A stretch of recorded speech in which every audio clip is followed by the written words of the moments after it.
Today is from a special Instagram live that I did with Nazia Khatun, and we talked about staying mentally and physically healthy during Ramadan. So if you feel that you're struggling with that, especially during the lockdown, this is an episode for you. Yes! Yes, it worked! Alhamdulillah. Really happy to see you. Can you see me? Yes, I can see you. Can you see me? So let me just introduce you quickly to followers who are tuning in. Today we're going to be talking about surviving Ramadan in lockdown, mentally, physically, and spiritually. And Sina is all the way in Germany at the moment. So she works. Introduce yourself, Sina. So my name is Sina Port. I am, currently in Germany. I'm a brand communicator. I coach people to build their personal brand, and I'm also the founder of the Shared Diversity podcast, where Nazia was a guest on last year, which was really beautiful. And I'm so happy that we finally go live. We tried it on our channel, but it's not working. So here we go. It's all good. And I'm trying to record it on my Mac as well. So how's fasting going for you so far, Sina? Alhamdulillah, I think the first day was really difficult for me. I should have definitely prepared a little better the few weeks before Ramadan. Usually I do fast right before, but it just didn't work this time. But Alhamdulillah, I think the last 2 days were good. Alhamdulillah. How about you? It's been different, no doubt, in terms of just getting your mental, I think it's getting a mindset ready for Ramadan this year, considering we can't go to the mosques, considering we haven't got that friendship bond relationship going on, the support. So it's gonna be very different. But I've had a good start, alhamdulillah, so it's not too bad. How do you usually prepare for Ramadan? Oh my God. I think in the last few years it's been slowing down, it's been writing a plan and everything. And this year it's just been go straight into it. There's been no mental preparation. It's just like it just came so quickly, didn't it? Yeah, it did. And I feel we all had to get used to the whole lockdown thing and working from home and being kind of shut off. And then it's just suddenly came. But I also feel, I told my husband this, this year everyone kind of is in the same position.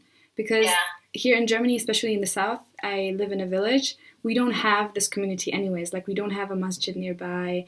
We don't have a Muslim community. No. So it's really difficult for us usually to just get this connection, feel that spiritual connection. And I feel this year everyone kind of understands that it's a privilege to have a community around and this access to, to a masjid and to just spaces where you can meet people. Well, I know a lot of people are going to be struggling mentally anyway, because of the lockdown and the isolation and everything. And with Ramadan, I was on the radio yesterday in the morning, and they were asking me questions about mental health and how people could actually cope with it. And I was just thinking, people who are fasting by themselves in isolation, this is going to be a big pressure on them, but hopefully it can ease away something, taking away that pressure of uncertainty and everything, because fasting does something for us inside in a very spiritual shake-up. Spiritual shake-up. So how do you stay healthy at the moment, let's say without Ramadan? How do you stay, let's start with physically healthy at home, during the lockdown? How do you do that? Well, I mean, for me, the fitness element it's like a first language for me, right? But it's I think my family do think I'm crazy at times, and I am. Even before Ramadan started, it was I was getting my daily walks. They were 2-hour walks. Wow. And then I started working out at home, and it got a bit boring. And then I went to the park, switched it up a little bit. I remember we speaking about how the brain likes different environments, and being at home too long for everyone, it can be very draining. There's no stimulation, and our environment has a huge impact on the way we do things. So it was all about mixing it up here and there a little bit. Yeah. That's how I've been surviving isolation, if I'm honest. But you told me, I think so when you wrote an article for Adidas, that's where were in contact as well, and you wrote that you're kind of a mixture of an extrovert and an introvert, Yeah. right? Like Yeah. you like your alone time, but also not too much, and that's why the isolation was like difficult. How have you like worked out just like the social? So on the first day of isolation, the lockdown, right? I remember I just sat in my living room and I was just going, I mentally had a breakdown on that first day because it was like so many people at home and I'm not used to being at home. I'm an outdoor person and like you said, I like my long time to have so many people in my face. It was really scary at the beginning. And then all it was, I think in that night, I had to just sit there and think to myself, how can I rewire my perspective, my perception about this situation? I'm either going to fight it or I'm going to work with it. And there is no point in resisting it.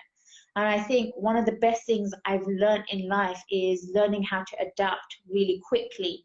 And I thought to myself, well, I've never been at home this long. Maybe this is what I need, and maybe this is the time I need to bond with family members, love my parents differently, love my siblings differently.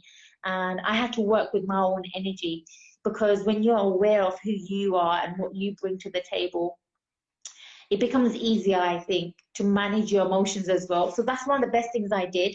And writing down on a piece of paper my intentions for this lockdown, maybe cooking more, maybe reading more, which we never get a chance to do. So yeah. So how is it now? Have you set goals for Ramadan, like physically or mentally, to stay healthy? 100%. It's part of in order to survive, I have to make sure that this exercise is in my life, right? On a daily basis. And people don't understand, like when we're feeling sad, and these emotions will come up, sadness, depression, fear, uncertainty, feeling negative, feeling everything. I mean, the whole world is on lockdown. So we are collectively feeling these emotions. And the best thing that we can do, or I can do for myself, is okay, having knowledge and actionalizing that. Because I know physical exercise does so much for our mental well-being. Like when you just dedicate and commit to an hour of training, you're now in a better mental state to do everything else around the house. You can manage yourself better. You can manage other people better as well. And I thought, okay, I'm just going to do it. I don't care what time of the day it is. There is no time right now. Right? Yeah. And I've just gone out there and just did what I can, but obviously listening to my body as well. Yeah. Yeah, I've also seen like, I think for me, it's been really difficult to find like this, the mental disconnect between work and off time. And it was really easy before that, but it's also like a luxury problem because right now I can like manage my time like I want to, right? But it's just been really difficult because I've felt like I couldn't mentally shut off because I'm always on my phone checking my emails, checking whether I need to be, reachable, people texting me for any kind of work projects and stuff. So I think that I've been struggling with, but like you say, going for walks, looking at, change of routine and change of like places you've been as well. Yeah, that's been very important.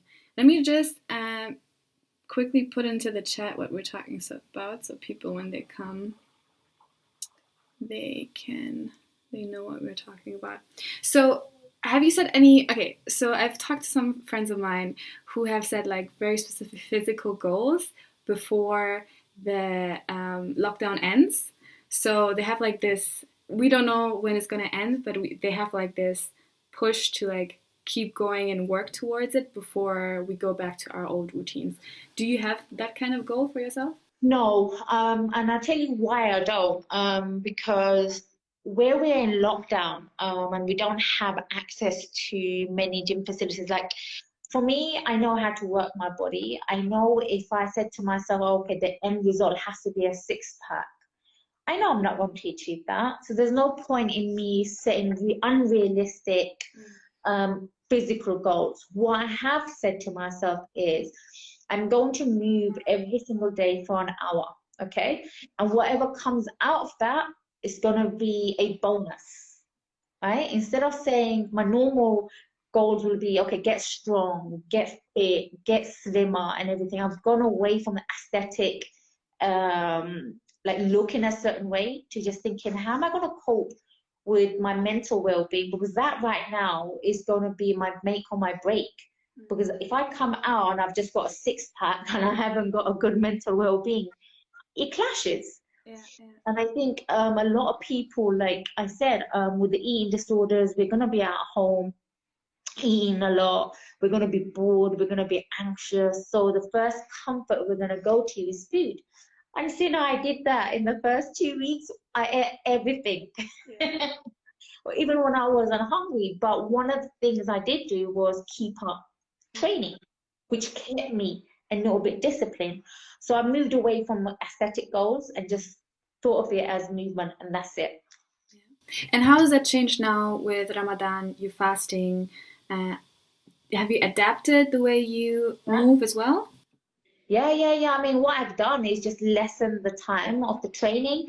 I've adapted to the way I'm going out and doing things as well. And it's just a matter of, I'm not going to be silly. I don't want to injure myself. I need to be sensible. I need to train smart. I need to eat smart as well. Because the worst thing we can do is overeat in Ramadan.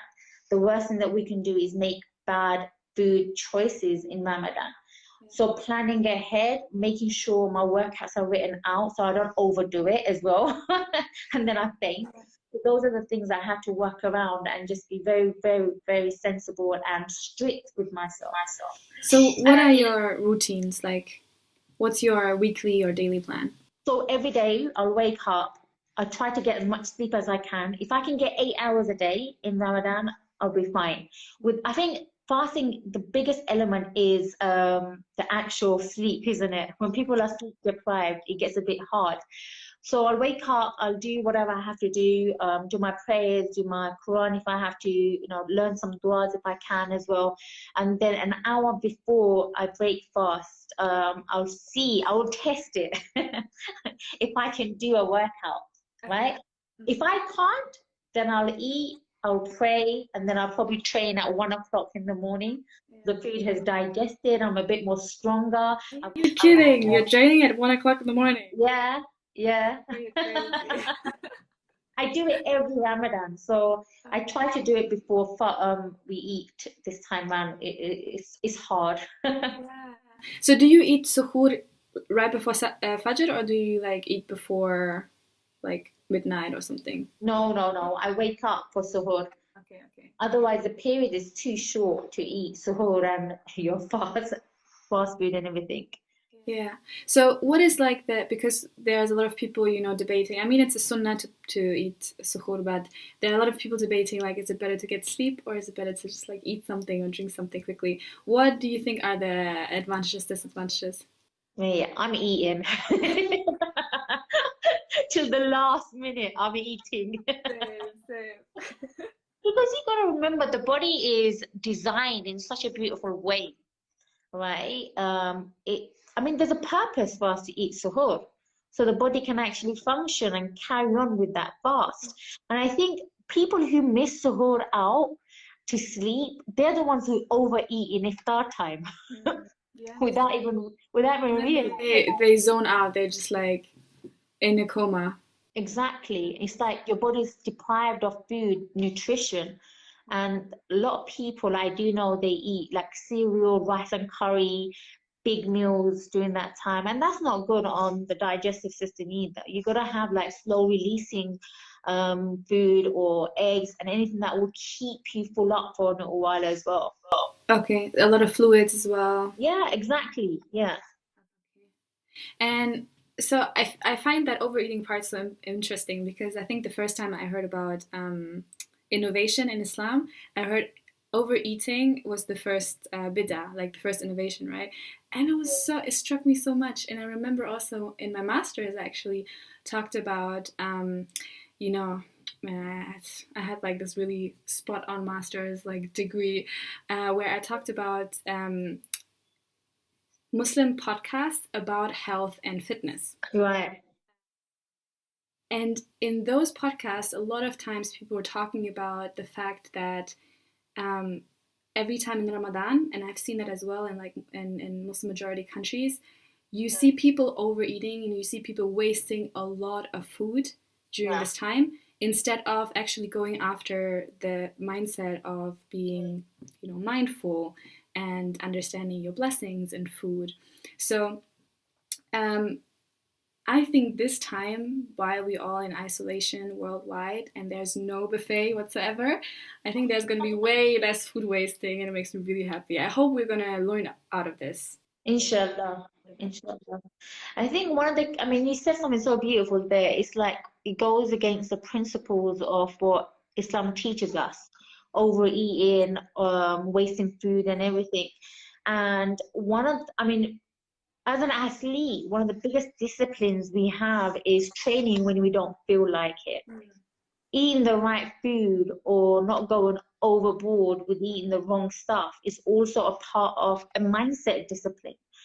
And where we're fasting, it's hard. It takes a lot of discipline for a lot of people, You're constantly waking up, you want to drink, you want to eat. And for you to refrain from that is a beautiful blessing.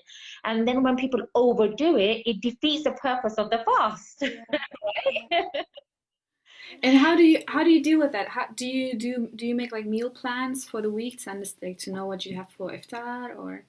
See, now, before I would have a meal plan, but now it's like you have to have a fine line of enjoying life as well. I'm not an athlete anymore. I'm not training for a purpose or anything. I'm just doing it, the fact that I love it.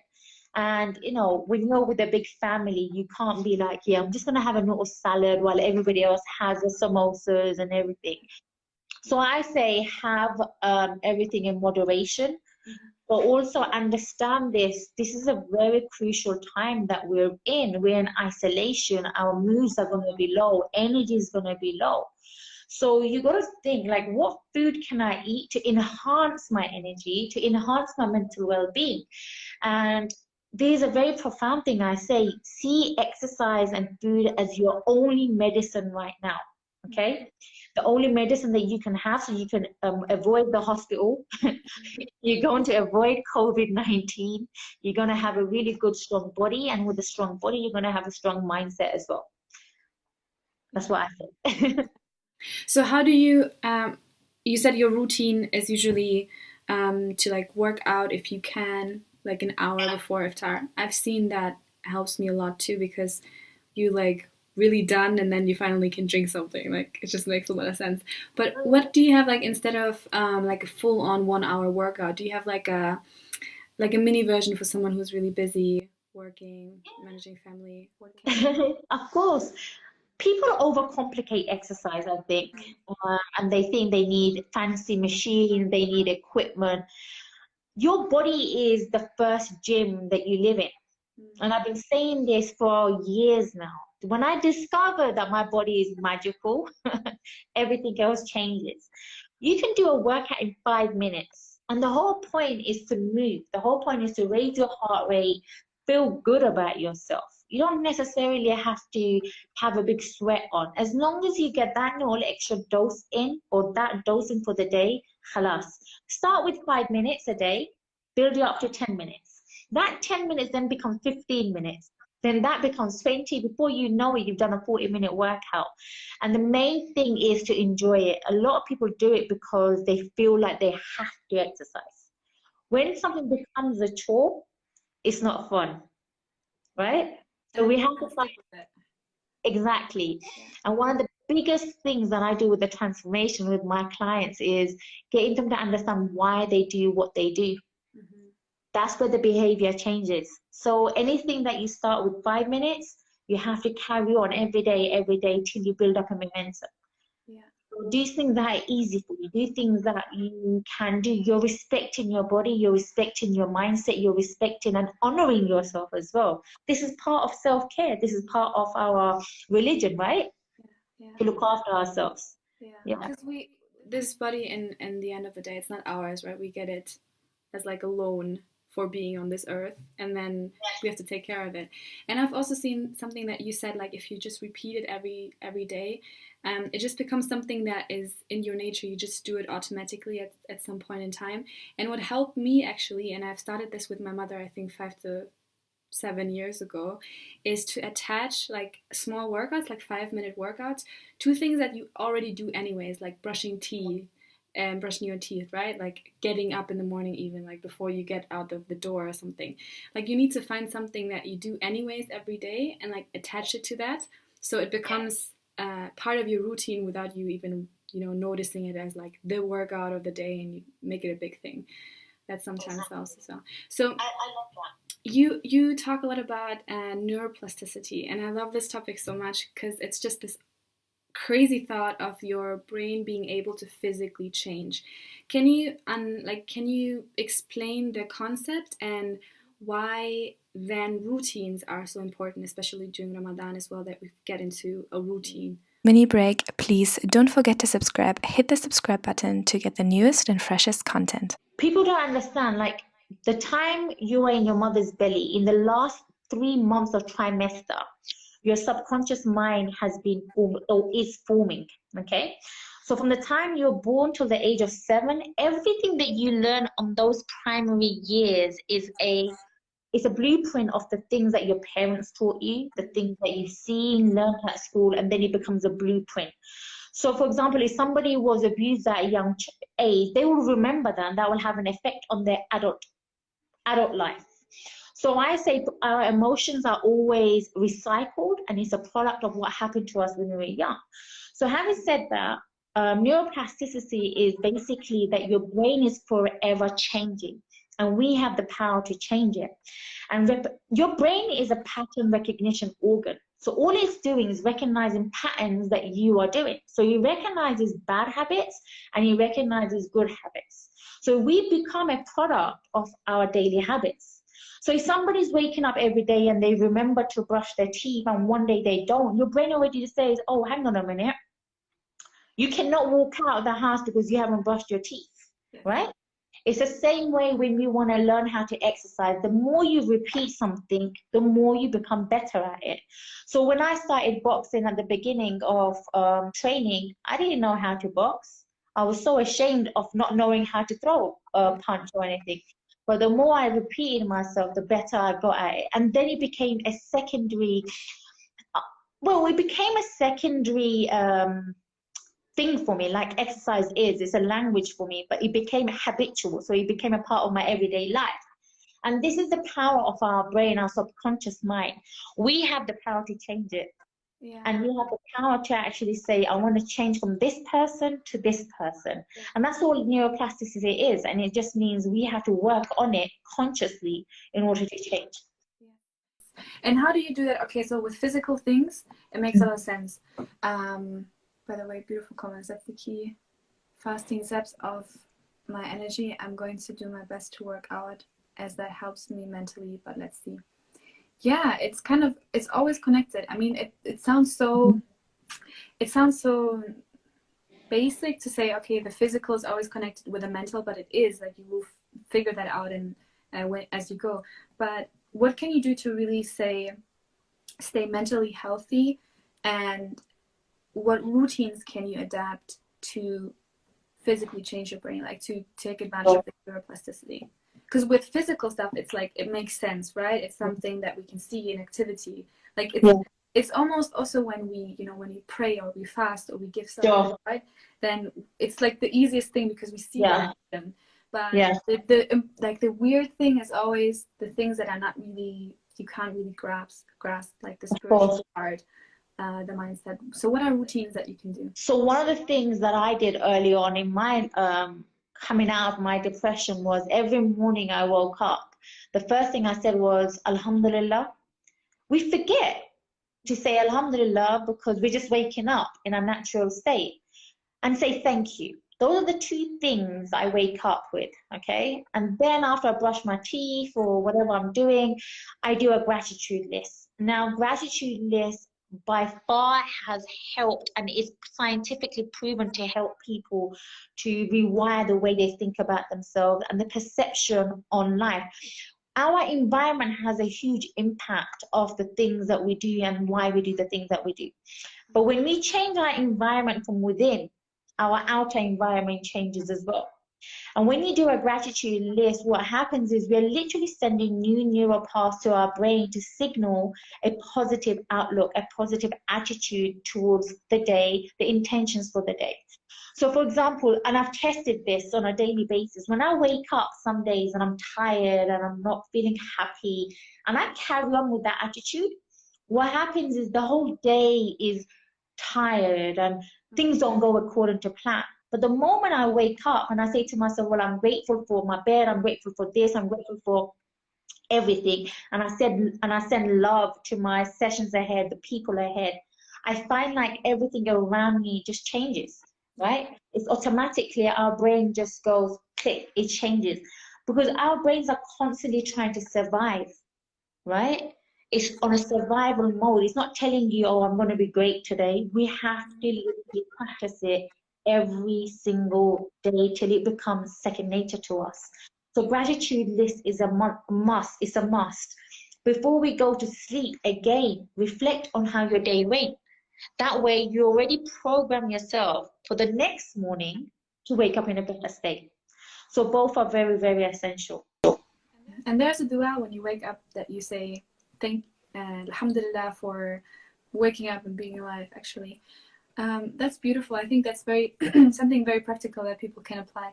Now, I wanted to, like, some of the questions that I wanted to talk about is being someone who has a business. Yeah. While fasting, while trying to stay mentally healthy and just sane during the lockdown. How do you, like, it's a big question, but how do you cope with that? Just like, right now, what I've done, I've actually come off my social media a little bit. I'm not as active on my stories as I was.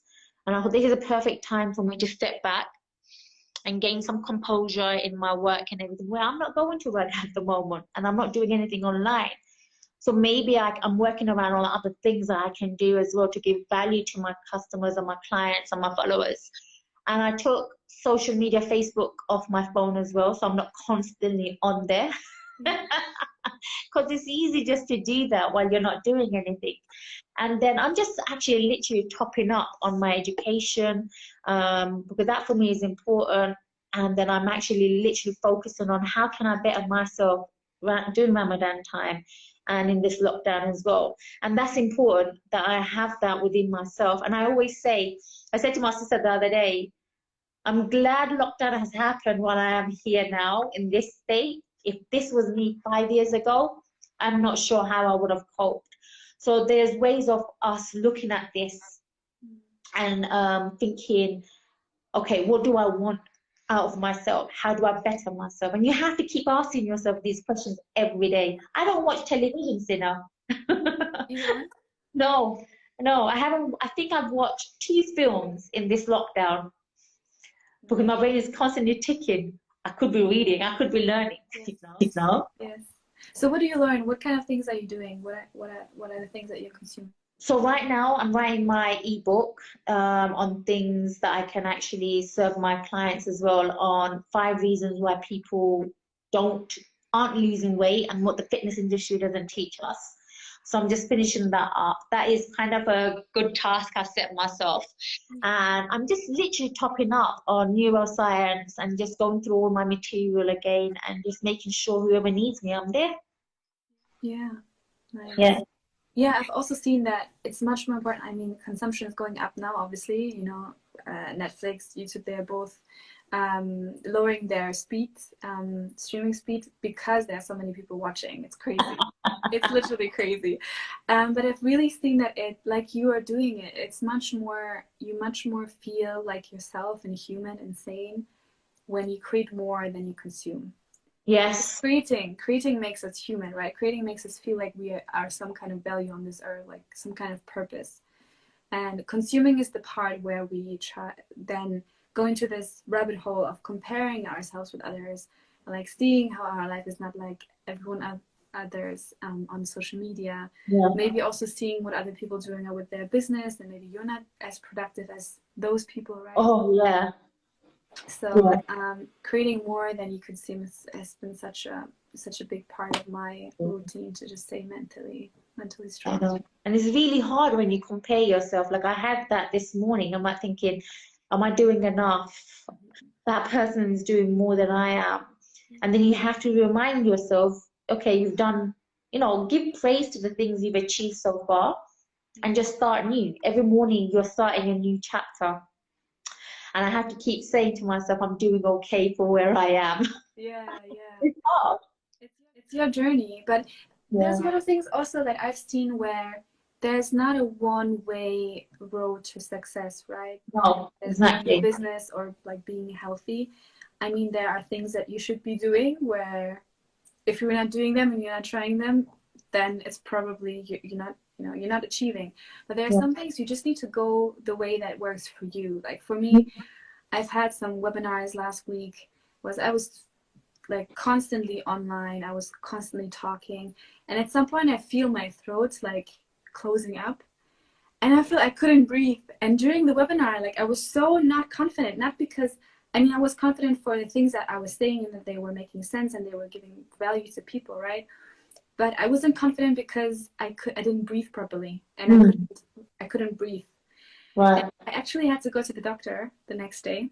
Yeah. For him to tell me, yes, that's your problem. You're not breathing properly. That's why you feel like there's something here. And like, how is that possible? Should we give me some medicine or something? But yeah, it was for me. It wasn't my the road to success in my personal brand or my business was not to hire a copywriter or like to invest money to create like an online store, but to just work on my speaking, how I present and how I breathe. Like look for the unconventional ways. I was looking online on bioenergetic breathing, like these weird exercises where you have to like stand. Do you know bioenergetic breathing? You just look so weird when you do this. Like I'm like, it's crazy, but I had to find unconventional ways, and sometimes we just need to get out of this road of like, oh, I need to do what the other person does to be successful. Yeah. Find your own, path and find what's working for you, even if that looks weird. No, I definitely 100% agree with you. Our definition of success is very obscure and it's all very personal, So I agree. And too often we adapt just other people's version of success and make it our own. Yeah. And we wonder why we're not satisfied because that's not the road that we wanted to take, right? Exactly. I think that is one of the reasons why people struggle with mental health as well. They feel like they have to adapt somebody else's way of timeline instead of creating their own timeline. And I've been a victim of that as well. I'm not gonna lie. But then when you own yourself and your own truth, that's when you accelerate really quickly as well. Yeah. So do you have, I think some of the last tips, do you have like a must-do exercise or a must-do tip for people to do during Ramadan to stay, let's start with mentally healthy? I think the best ever thing I say is take long walks, right? In the open. Like if you have a park next to you, if you don't, put something on a headset, listen to something motivational, listen to something that gives you life. Even the Islamic talks, there's so much positivity things that they talk about. It gives you life. And I depend on my motivational talks all the time. And then one of the other things is always write gratitude lists. It's so important. The more you're grateful, the more you get back as well. And in the last 6 weeks, that's the only way I've been surviving. And drink lots of water. three key things. Yeah. What about physically healthy, especially during Ramadan? What are the things that you're doing that you can't live without? Okay, like my workouts, burpee jump. Iftar, right? Pardon? Before Iftar. Oh yeah, depends how energetic I am. Do burpee jumps. Make sure you're running on the spot. Star jumps, squats. If you have a skipping rope, go back to when you were a child. Do all the things that you enjoyed as a child. So those are the things. If you have stairs at home, run up and down, go 2 steps at a time, 5 steps at a time. Just don't, trip over or anything. So those are the simple things. Use your chair, lift it up, down, everything that just gets you to move. Get creative. Your body is magical and it's powerful. And you just have to come out that comfort zone. Yeah. Beautiful, mashallah. Thank you so much for taking time. Thank you. I enjoyed it. I'm glad that it worked on your channel. Yeah, I know, right? I think we have to find a solution for this. Maybe we can have a second round on this if anyone has questions. Does anyone who is live, does anyone have questions? Let me have a look on my one as well. That's the key. Fasting zaps me of energy. I'm going to do my best to work out. That helps me mentally, but let's see. When you're feeling mentally or physically zapped out of energy, put some Himalayan salt in your water. That way you're absorbing the water in your body rather than peeing it out. And that way you find it lessens your headaches and you manage to keep up with that energy level just a bit more as well. Himalayan salt? Yeah. But isn't salt taking fluid from your body? No. Salt is a very misunderstood mineral. It's something that our body needs. We need that. And that's because when we take that out of our diet, or we don't have enough for our body, we end up getting fatigued, lethargic, not feeling good about ourselves, and headaches and everything. So try and see how you feel. Okay. It's an important mineral. Because we're sweating. You got to remember, we're sweating it out by moving and all that kind of stuff. So we have to replace it. I love salt. Okay, any other questions? I think that's it. Yeah. Healthy tips for Iftar. Like, what are no-goes and what you should focus on? No fried food. Then was that only once a week? Exactly. I think South Asians are so notorious for having fried food. Samosas, pakoras, chapati, paratha, name it, it's there. Stop naming it. Sorry. No, it really has helped because when you eat so much fat, first of all, it clashes with the water you're drinking, so you feel sick.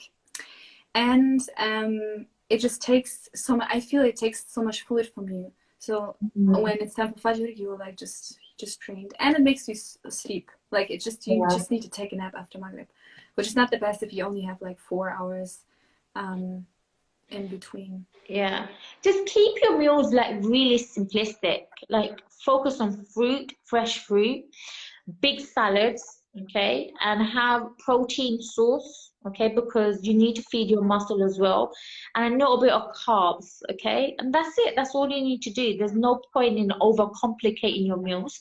And I remember a beautiful analogy that I have for this.